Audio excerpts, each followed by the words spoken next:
السلام علیکم۔ آج ہم ایک اہم بلکہ یوں کہیں کہ ایک پریشان کن موضوع پر بات کر رہے ہیں۔ جی بالکل۔ پاکستان میں تعلیم کو ہمیشہ کہا جاتا ہے کہ یہ اولین ترجیح ہے۔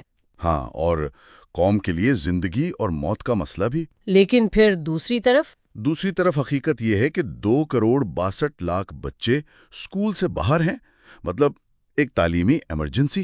یہ تضاد ہی آج کی گفتگو کا مرکز ہے۔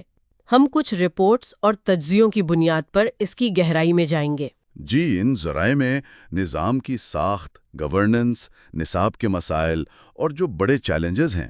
ہاں، جیسے رسائی، معیار، فنڈنگ، ان سب کا احاطہ کیا گیا ہے۔ اور ہمارا مقصد صرف صورتحال بتانا نہیں، بلکہ ایک تنقیدی جائزہ لینا ہے۔ بالکل، اور کچھ اہم سوالات اٹھانا جو شاید فیصلہ سازوں سے پوچھے جانے چاہیے۔ تو پہلا بڑا چیلنج جو فوراً نظر آتا ہے وہ رسائی اور معیار کا ہے۔ یہ 2,62,00,000 کا ہنسا یہ صرف ایک نمبر نہیں ہے، یہ بہت سنگین بات ہے یقیناً۔ اور یہ مسئلہ ہر جگہ یکساں بھی نہیں ہے۔ بلوچستان کے دیہی علاقوں میں تو شرح 60% سے بھی زیادہ ہے۔ اور پھر سیلاب اور کووڈ نے حالات مزید خراب کر دیے۔ جی ہاں، لیکن بنیاد تو پہلے ہی کمزور تھی۔ اور پھر سیکھنے کی غربت۔ ہاں، یہ تو بہت ہی تشویشناک ہے۔ 77% 10 سالہ بچے جی، اپنی عمر کے حساب سے ایک سادہ جملہ بھی نہیں پڑھ سکتے، ذرا سوچیں۔ اور اسکولوں کی حالت، کئی سرکاری اسکولوں میں تو بنیادی چیزیں ہی نہیں ہیں، 4 دیواری، پینے کا پانی، بجلی۔ صحیح، جبکہ آئین میں آرٹیکل 25A تعلیم کا حق دیتا ہے۔ تو سوال یہی ہے نا کہ اگر یہ حق ہے، پالیسی میں بھی ذکر ہے، تو یہ زمین پر اتنا بڑا فرق کیوں؟ کون سے احتسابی میکانزم ہے جو ناکام ہو رہے ہیں؟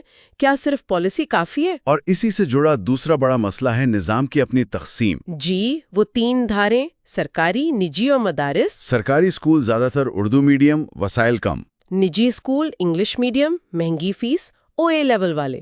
اور پھر مدارس، مذہبی تعلیم، مفت رہائش و تعام، مگر ان پر کچھ خدشات بھی ہیں۔ بالکل، اور یہ تقسیم سماجی اور معاشی فرق کو مزید گہرا کرتی ہے۔ امیر کے بچے الگ، غریب کے الگ۔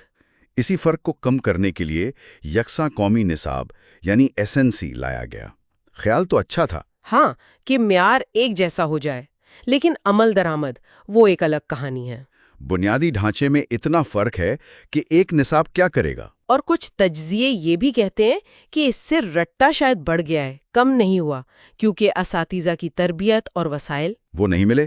تو یہاں حکام سے کیا پوچھا جائے؟ یہی کہ آپ ان نظاموں کے درمیان معیار اور وسائل کا فرق کیسے ختم کریں گے؟ ہاں، اور وہ بھی ایسے کہ تعلیم کا سیکولر کردار یا علاقائی ضرورتیں متاثر نہ ہوں۔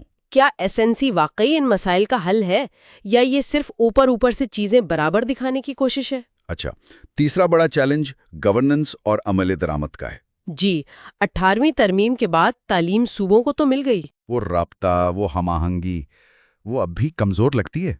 ہر کوئی اپنی سمت میں جا رہا ہے، مل کر کام کرنے والی بات کم ہے۔ پھر امتحانی نظام ہے، اسے تو کئی رپورٹس نے بالکل ناکارہ کہا ہے۔ صحیح، بس رٹا اور نقل، تنقیدی سوچ تو کہیں ہے ہی نہیں۔ اور ایسی تعلیم کا کیا فائدہ جو سوچنا نہ سکھائے؟ بالکل، اور سب سے بڑھ کر فنڈنگ، GDP کا صرف 2%۔ یہ تو دنیا میں سب سے کم شرحوں میں سے ہے۔ ویژن 2025 میں 4% کا وعدہ تھا۔ مگر ہم وہیں کے وہیں ہیں، اور جو پیسہ ملتا بھی ہے اس کا بڑا حصہ تنخواہوں میں چلا جاتا ہے۔ ترقیاتی کاموں کے لیے کیا بچتا ہے؟ تو یہاں فیصلہ سازوں کے لیے سوال یہ بنتا ہے کہ وعدوں سے آگے بڑھ کر آپ صوبوں اور وفاق میں بہتر کوارڈینیشن کے لیے کیا ٹھوس اقدامات کر رہے ہیں؟ امتحانی نظام کو کیسے بدلیں گے تاکہ بچے واقعی کچھ سیکھیں، سوچیں؟ اور یہ کیسے یقینی بنائیں گے کہ مختص فنڈز تعلیم پر ہی خرچ ہوں، صرف تنخواہوں پر نہیں؟ تو خلاصہ یہ ہے کہ پاکستان کا تعلیمی نظام ایک مشکل چکر میں پھنسا ہوا ہے۔ جی، پالیسی اور عمل میں بڑا فرق ہے۔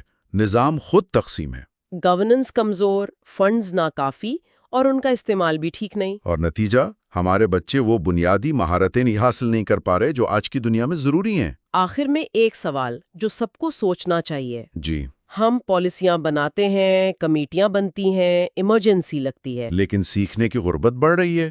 اسکول نہ جانے والے بچے کم نہیں ہو رہے۔ تو اس چکر کو توڑنے کے لیے نصاب بدلنے یا فنڈنگ کے وعدوں سے ہٹ کر کیا کرنا ہوگا؟ وہ کون سی بنیادی سوچ کی تبدیلی جو واقعی فرق لا سکتی ہے تاکہ اگلی نسل تاکہ اگلی نسل اس بحران کا